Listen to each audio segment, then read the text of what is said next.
Conviction. Bonjour et bienvenue sur le plateau de Conviction. Une fois de plus, nous allons à la rencontre d'un acteur qui vient nous parler de son activité, de son actualité. Aujourd'hui, nous allons accueillir un ingénieur agronome qui est également chef coutumier, puisqu'il s'agit du chef de Ibi Village sur le plateau des Batéké, Olivier Mouchieté, concepteur, initiateur du projet Ibi Village. Avec lui, nous allons parler environnement, puits carbone, émissions de gaz à effet de serre, et sans plus tarder, bonjour Olivier Mouchieté. Bonjour. Merci de faire l'honneur de répondre aux questions de Radio Mboté, la voix de la diaspora africaine à travers Conviction. Le principe de l'émission, on fait connaissance. Ouais. Vous êtes un acteur majeur dans le secteur environnemental de la RDC. Vous faites d'ailleurs même œuvre de précurseur. Nous allons y revenir tout au long de notre entretien. Vous êtes l'ingénieur agronome de formation. Et vous êtes à l'origine d'Ibi Village. C'est une success story environnementale exceptionnelle, n'ayons pas peur des mots, qui dure depuis 10 ans. Cette expérience inédite, vous l'avez menée sur le plateau des Batéké, à 650 mètres d'altitude, à travers les puits de carbone agroforestiers Ibi Batéké. Maîtriser l'agroforesterie et préserver les couloirs forestiers, ça a toujours été une obsession chez vous. Ah oui, apparemment. Oui, tout à fait. Voilà. Alors, l'aventure commence en 2005, parce qu'il faut bien le dire, aujourd'hui, 2015, vous allez célébrer les 10 ans de cette expérience inédite. Ça commence à Washington, oui, devant la Banque mondiale. Exact. Racontez-nous, qu'est-ce qui se passe? D'abord, pour ouvrir les portes de la Banque mondiale, il faut déjà travailler pendant 10 ans avant d'y arriver. Donc oui, là maintenant, on a pris cette référence de septembre 2005. Tout simplement parce que d'abord c'est quand même assez proche que nous, ça nous oblige pas à remonter jusqu'au début des années 60, qui est en fait le vrai démarrage de toute cette aventure d'Ibi. Mais ce qui s'est passé en 2005, c'est qu'en fait j'ai eu l'opportunité de rencontrer des gens qui m'ont initié justement à la logique du marché du carbone et à ce principe de ce qu'on appelle le service environnemental global. C'est-à-dire que sur notre planète, comme vous le savez, d'un côté, il y a des pays industrialisés, donc qui ont tendance à fortement polluer. D'un autre côté, il y a des pays en voie de développement, comme le nôtre, la République démocratique du Congo, qui, même s'ils ne sont pas industrialisés, fournissent des efforts pour améliorer l'environnement global. Et ce que le protocole de Kyoto a prévu, c'est justement de tenter d'établir un équilibre entre les pollueurs et puis les non-pollueurs qui font quand même des efforts pour améliorer l'environnement. Et alors, pour nous, concrètement, en quoi est-ce que ça consiste? Assez simplement, ça consiste à planter de la forêt sur des sols de savane. Alors, comme vous le savez, les sols de savane sont en fait des sols dits couverts de graminées, donc des herbes, avec de tout petits arbustes. Et donc, on prépare le terrain et on plante en même temps des cultures de manioc et des acacias, en l'occurrence, qui sont eux des arbres à croissance rapide. Et c'est la combinaison de ces deux types de cultures qui fait qu'on parle de agroforesterie. C'est de l'agriculture plus la forestation, quoi. Et donc, on transforme un sol de savane arbustive en forêt dense. Et cet effort-là, c'est ce qu'on appelle un puits de carbone, en fait. Pourquoi puits? Tout simplement parce que c'est un stock de CO2 qui est constitué à travers la forêt. Donc voilà, c'est ça le principe. Et donc en 2005, j'ai eu l'occasion, je me suis fait inviter par la Banque mondiale là, pour aller participer à un atelier. Et de façon assez magique, notre préoccupation environnementale, qui remonte bien avant 2005, c'est depuis 95 qu'on était préoccupé par cette démarche. Donc en 2005, à la Banque mondiale, j'ai réussi à convaincre un certain nombre de personnes et en septembre, la Banque mondiale m'a signé une lettre pour nous acheter 1 million de tonnes de CO2. Et c'est cet événement qui, en fait, a été le point de départ de toute l'aventure carbone de Ibi Batéké. Après le protocole de Kyoto de 1996, il y a une sorte de stratégie qui se met en place un peu partout dans le monde pour réduire les émissions de gaz à effet de serre et préserver au maximum l'environnement. Alors, avec l'expérience qui est la vôtre depuis ces 10 dernières années, est-ce que le Congolais aujourd'hui, la République démocratique du Congo, ses autorités, etc., est-ce qu'elles sont suffisamment sensibilisées sur ces questions environnementales, d'après vous? Ma réponse à cette question-là, elle est claire, c'est oui. Je pense qu'il y a une sensibilisation forte pour la bonne et simple raison que notre pays a déjà une réputation de miracle environnemental par lui-même.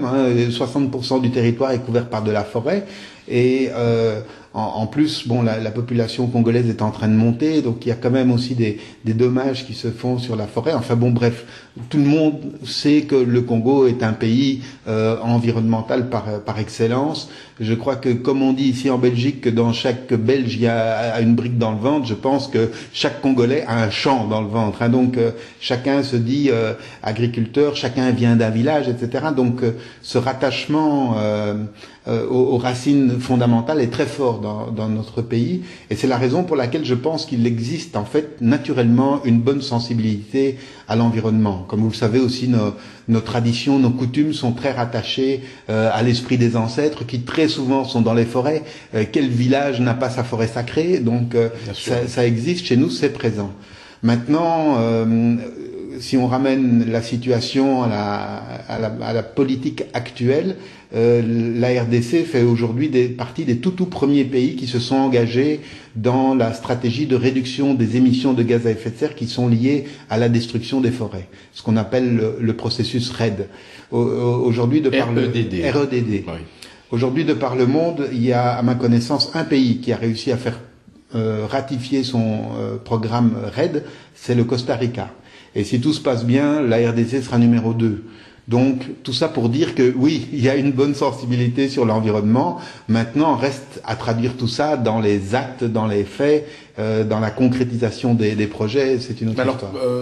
Justement, avant que nous n'évoquions en fait le calendrier des activités que vous prévoyez pour célébrer les 10 ans cette année, pour ce qui est du puits carbone Ibi-Mateke, est-ce que derrière tout ça, il y a une stratégie de développement? Est-ce qu'il y a, au fond, une manière de pouvoir rentabiliser, ou en tout cas viabiliser les espaces qui sont exploités, utilisés tout simplement? En d'autres termes, si vous aviez un bilan à faire de ces 10 dernières années, quel serait-il? Aujourd'hui, le bilan des 10 ans est mitigé, parce que d'un côté, on a des succès notable. On a réussi à motiver une population autour de nous. Donc aujourd'hui, avec le dispositif qu'on a mis en place, on a créé une dynamique d'agriculture villageoise axée sur l'agroforesterie qui est tout à fait intéressante. Mais c'est encore très tôt. Donc je parle là d'un embryon de mise en place d'un processus. Donc ça veut dire qu'il faut organiser tout un accompagnement pour s'assurer que les activités se déroulent harmonieusement et dans le bon sens. Donc ça veut dire quand même qu'il faut un grand suivi. Mais à côté de ça, on a fourni des efforts très importants pour d'abord se faire reconnaître par le système des Nations Unies pour les changements climatiques. C'est compliqué comme processus? Oui, ce sont des processus qui sont d'une grande complexité, qui nécessitent d'avoir de l'expertise internationale, parce que ce sont des dossiers qui sont complexes à constituer. L'expertise internationale, elle coûte cher, donc il faut être capable de la payer. Et notre métier, c'est de vivre de la plantation des arbres. Donc il faut quand même le temps que les arbres poussent. Bien entendu. Pendant tout ce temps-là, on fait pas de cash. Et quand on a des sociétés avec des investissements lourds comme ça qui ne génèrent pas tout de suite du cash, on se retrouve, comme c'est notre cas maintenant, dans cette situation de manque de cash, et ça a évidemment toute une série de conséquences à court terme. Mais malgré ça, il faut tenir la distance, parce que l'intérêt de ce genre de projet, c'est justement la durabilité sur le long terme, et une fois que tout le dispositif d'agriculture villageoise sera consolidé, mis en place, avec mon équipe, nous sommes tout à fait convaincus qu'on aura un système très durable et très stable dans le temps, avec à la fois des améliorations de bien-être de la population. Clairement, ça veut dire lutte contre la pauvreté, tout simplement parce que le paysan bien encadré, en gérant convenablement son champ, a des meilleurs résultats de production agricole. Ces productions agricoles sont plus facilement orientées vers les marchés, et donc la redistribution des bénéfices est plus équitable et revient plus vite vers les marchés. Ça, c'est fondamental. Et là, on est en plein dedans. Et alors, la cerise sur le gâteau, c'est d'être capable de faire rentrer dans ce dispositif la rémunération sur le service environnemental. et encore une fois avec des processus de répartition équitable des bénéfices. Ce qui est plus facile à dire qu'à faire, hein, parce que ça implique quand même de mettre en place des systèmes de contrôle de gestion, de management, auxquels on est très peu habitué en milieu rural en Afrique centrale. Et précisément à ce niveau-là, à quel moment interviennent les pouvoirs publics? Quels sont vos rapports avec eux finalement? Est-ce que vous évoluez de manière un peu comme un poisson pilote, hein, je veux dire, de manière autonome, ou est-ce qu'au contraire vous avez aussi vous des attentes par rapport à l'autorité tout simplement pour vous permettre de mener à bien justement cette expérience?